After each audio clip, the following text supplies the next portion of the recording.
There's a pandemic sweeping the globe, but not just COVID-19, a pandemic of religious persecution that impacts your community, my community, and people of all faiths and none. The question is, what are we going to do about it? As Americans, as Muslims, as Christians, as people of goodwill. It starts by raising our collective voice and saying enough. Religious freedom is a foundational freedom, the soul of the human rights system.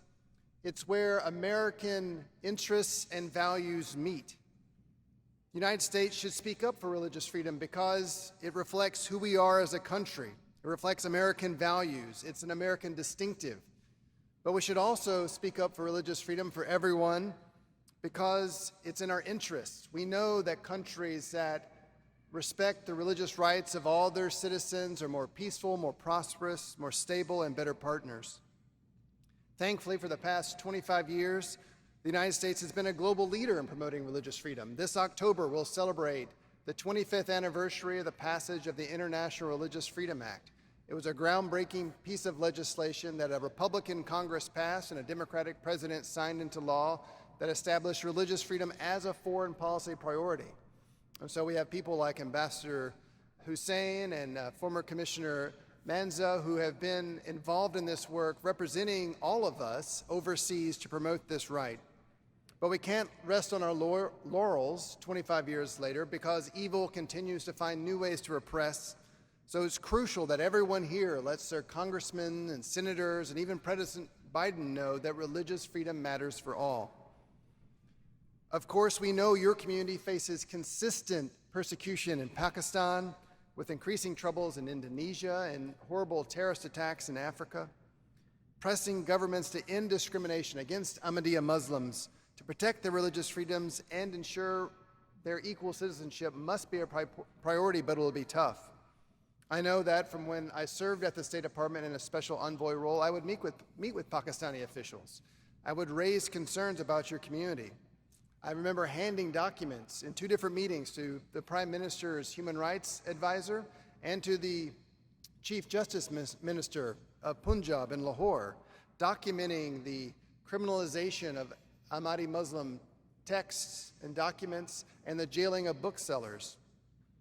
But one meeting is not enough. The United States must consistently raise this issue. We must lead.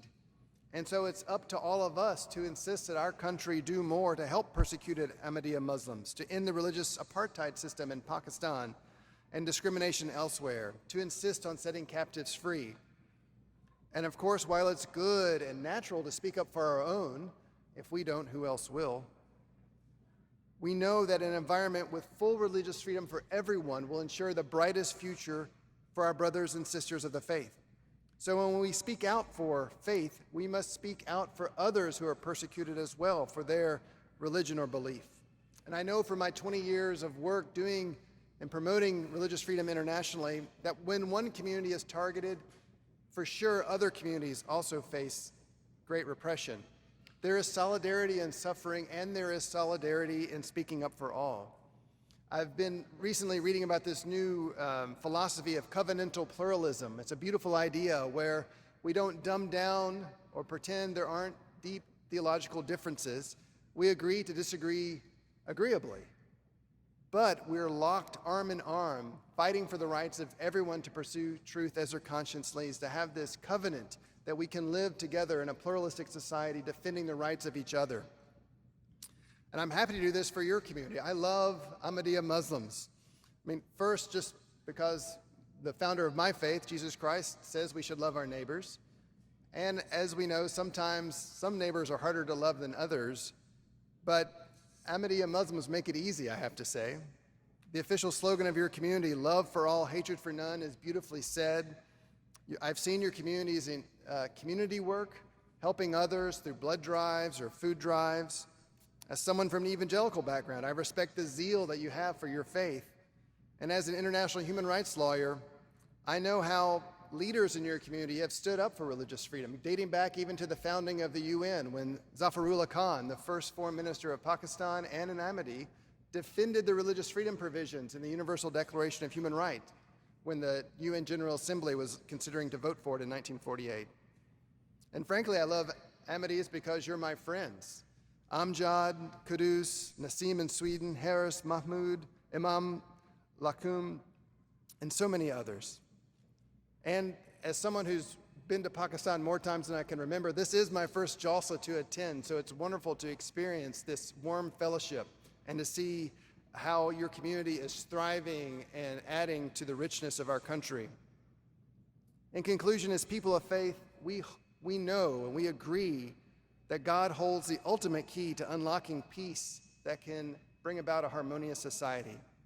And while we may draw different conclusions about ultimate theological questions, we, as Americans, as people of goodwill, we stand united in support of religious freedom for everyone. Thank you very much.